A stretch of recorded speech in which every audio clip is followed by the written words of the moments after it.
Welcome to my channel. I'm Gary Wiriawan and welcome to another Q&A video where I answer most of your comments and questions. Anyway, first of all, I want to say thank you for your support for my channel, for all the likes, for all the views, for all the shares, for all the comments and all the subscribes. Really means a lot to me.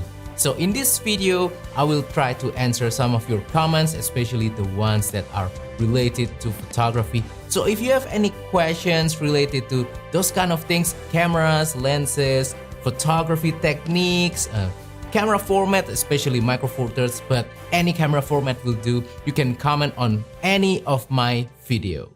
Anyway, let's start with the first question. What's the recommended Panasonic OM small and portable camera for street photography? Great question, thank you very much. And in this channel, I mainly prioritize cameras and lenses that are smaller for photography, especially for travel photography, street photography, everyday photography, and portrait.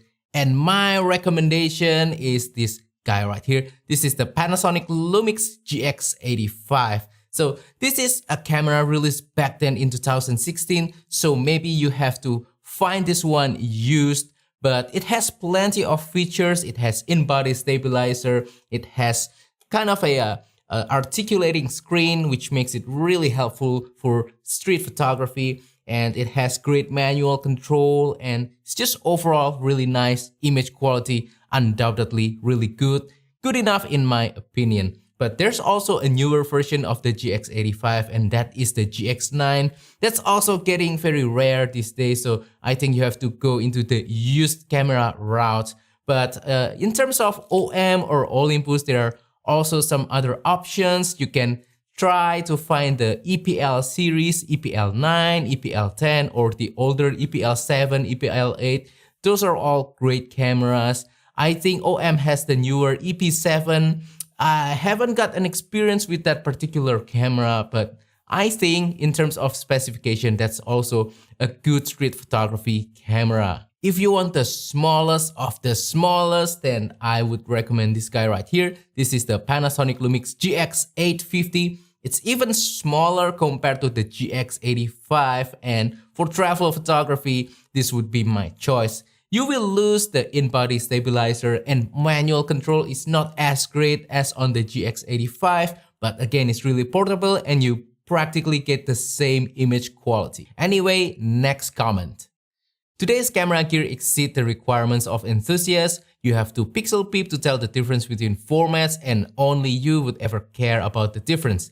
The most important thing is to go out and take more pictures. Any gear that encourages you to do that is great gear. There's no point in spending lots of money on something that only sits in the drawer. I agree 100% with you. I don't think gear matter that much. They only matter up to a certain degree, but the photographers, you and me, matters more in my opinion. Practicing and taking more pictures will help us to improve our photography in the long run.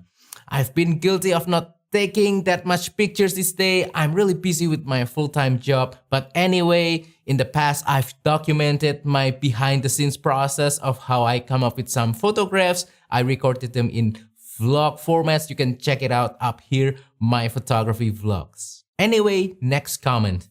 The GX bodies are a smaller, lighter, and less expensive version of the G body. They are very performant. I love the rangefinder inspired body. Well, I agree with you, Marty. I have the Panasonic Lumix GX8, I have the GX85, and also the GX850. All of them are small, portable, and they are easy to operate. They offer great performance and great image quality. And also, I just noticed this, but all of these cameras have number 8 in their model numbers. Next comment. Next generation is already here. The OM1 is pretty good in low light at 3200. ISO color preservation is much cleaner than with my G9. I'm expecting the G9 Mark II to be at least as good. I'm hoping for a new GX camera so that we can have the same performance with micro four thirds rangefinder cameras. That would be the perfect camera for me. Crossing my fingers for a new GX camera really soon. I've been talking about this perfect version of the Panasonic Lumix GX camera on my channel for quite a few months, and maybe I start to sound like a broken record. I apologize for that, but hopefully we'll get one really soon. Next comment. Thank you so much for this video. I refuse to buy a very expensive camera for my social media videos. I do have this camera and so far it took amazing photos. Do you think I can take videos and edit them with CapCut? The comment is referring to the Canon PowerShot G15 compact enthusiast point and shoot camera that was released in 2012. And yeah, I think you can definitely record some videos with the G15 and edit them with CapCut.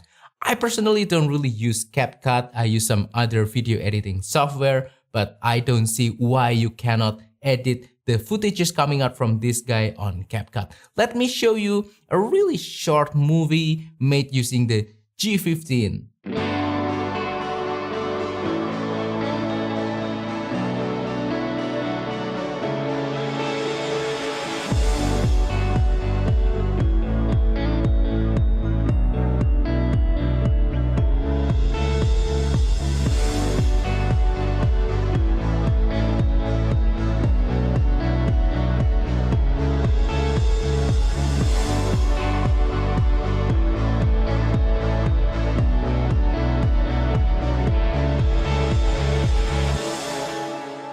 So as you can see, definitely the G15 can perform really well for creating social media kind of videos.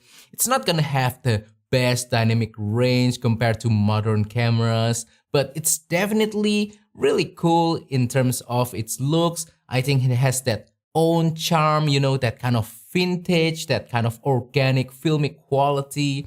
I think this camera will do just fine for social media, and definitely you can edit it using CapCut. And I really think that the video will also stand out compared to the other hyperrealism cameras, modern cameras, because it really has its own unique characteristics. Next comment. Just picked up this camera used yesterday. The mojo factor is strong with this one. The comment is actually referring to the Panasonic Lumix GX85. And yes, the GX85 has quite a strong character. It's really an inspiring camera to use. It has its own mojo. Really inspires me to go out and take pictures and just enjoy myself doing photography. No other cameras except for maybe my other Panasonic Lumix cameras can inspire me so much like this guy and makes me have fun doing photography. So yeah, check it out guys, the Lumix GX85. I have my kind of long-term review. I will put the link on the card above. Next comment. Hello guys, may I ask you, flagship smartphone or Lumix GX85 for Instagram or Reels Instagram? So over here, I have my smartphone. This is the Samsung Galaxy Z Fold 5. I believe Emily from Micro Foreigners also uses this phone. And if she says this phone is cool, then I think it's cool too. All respect for Emily. But anyway, I will make a video comparison between the Micro Four Thirds camera and a flagship smartphone. So please stay tuned on my channel and subscribe so you'll be notified when that video is uploaded. But anyway, in my own personal opinion, answering your question, either one of them is fine. It really depends on your priorities, but you cannot really go wrong with either one of these. So if you want to build a professional portfolio on your social media, maybe you are a photographer or maybe you have a profession and you want to use your social media to promote your business or your kind of self-branding, then investing in a dedicated camera can really help, and the GX85 can definitely do that. It will deliver the image quality that you need to make your social media looks polished and professional. However, if you don't really use your social media for that kind of stuff, you just want a camera that's easy to use, convenient, but still have good enough image quality, then flagship smartphone is definitely a better choice. So yeah, that's not to say that the GX85 cannot be a fun camera, and that's also not to say smartphone cannot do like professional video and photography stuff. I think it's just which one is your priority. Next comment. What about bridge cameras? Do they have a place?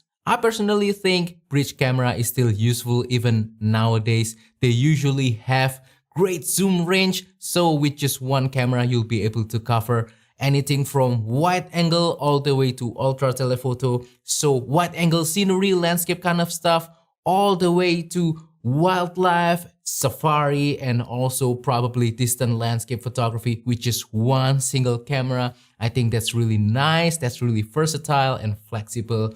However, maybe the image quality won't be as good to micro four thirds sensor because usually they have smaller sensor. And yeah, if you're okay with that compromise, then I think bridge camera is fine. I can see how they are very useful for some people. Next comment.